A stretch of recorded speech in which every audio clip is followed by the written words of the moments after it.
The Crow is a dark and violent movie that has gained a cult following over the years. While the protagonist, Eric Draven, is often seen as a hero seeking justice for his and his fiancée's deaths, his actions are ultimately those of a villain. One of the key points to consider is Eric's motivation for revenge.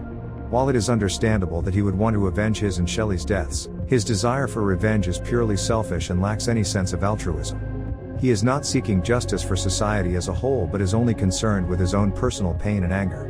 This is evident in the way that he goes about his revenge, as he shows no regard for the consequences of his actions on others.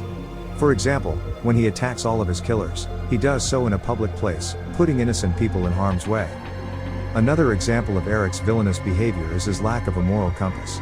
Throughout the film, he shows no mercy or compassion towards those he is seeking revenge on, even when they beg for their lives or show remorse for their actions. This lack of empathy and consideration for others is a hallmark of a villain, as it demonstrates a disregard for human life. Furthermore, Eric's violent methods only lead to further death and destruction. While he may believe that he is seeking justice for himself and Shelley, his actions ultimately do more harm than good.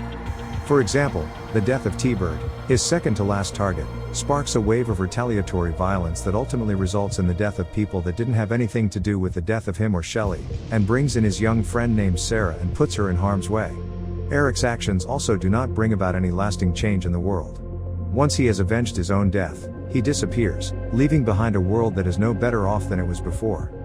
Overall, Eric Draven's actions in The Crow are those of a villain. His motivations are driven by a desire for revenge, he lacks a moral compass, and his actions ultimately lead to more harm than good.